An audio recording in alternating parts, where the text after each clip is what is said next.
Kantara chapter 1 ಚಿತ್ರದ ಭರ್ಜರಿ ಯಶಸ್ಸಿನ ನಂತರ ನಟ ನಿರ್ದೇಶಕ ರಿಷಬ್ ಶೆಟ್ಟಿ ಮತ್ತು ಚಿತ್ರತಂಡ ಮಂಗಳೂರಿನ ಬಾರೆಬೈಲು ವರಹ ಪಂಜುರ್ಲಿ ಜಾರಂದಾಯ ಮತ್ತು ಬಂಟಾ ದೈವಸ್ಥಾನದಲ್ಲಿ ಹರಕೆ ನೇಮೋತ್ಸವಕ್ಕೆ ಆಗಮಿಸಿದ್ರು.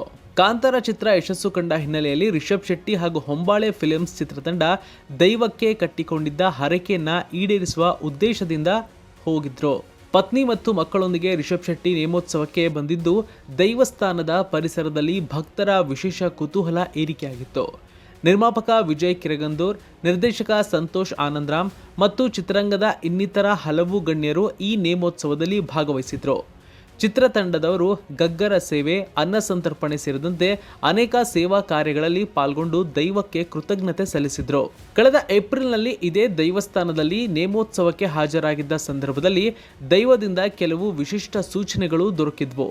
ಸಂಸಾರ ಸಿನಿಮಾದಲ್ಲೂ ಈ ಘಟನೆಯನ್ನ ಪ್ರಸ್ತಾಪಿಸಲಾಗಿತ್ತು. ಸಿನಿಮಾ ಕ್ಷೇತ್ರದಲ್ಲಿ ಶತ್ರುಗಳು ಇರಬಹುದು, ಜಾಗರೂಕತೆಯಿಂದ ಇರಿ, ಕಟ್ಟಿಕೊಂಡಿರುವ ಹರಕೆ ಇದ್ದರೆ ತೀರಿಸಿ ಎಂದು ದೈವವು ಆಗ ರಿಷಬ್ ಶೆಟ್ಟಿಗೆ ಹೇಳಿತ್ತು.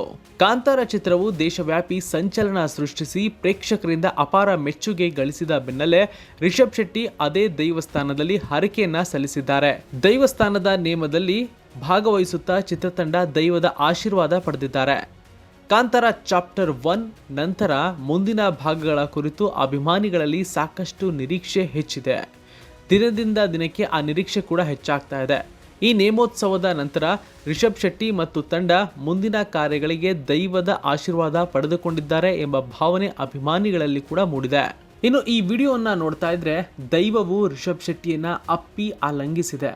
ಕಣ್ಣೀರು ಸುರಿಸಬೇಡ, ನಿನ್ನ ಹಿಂದೆ ನಾನಿದ್ದೇನೆ ಎಂದು ದೈವ ಅಭಯ ನೀಡಿದ್ದು ರಿಷಬ್ ಖುಷಿಯಾಗಿದ್ದಾರೆ. ರಿಷಬ್ ಶೆಟ್ಟಿ ಮಡಿಲಲ್ಲಿ ಮಲಗಿ ಪಂಜುರ್ಲಿ ಮಮಕಾರ ತೋರಿದೆ.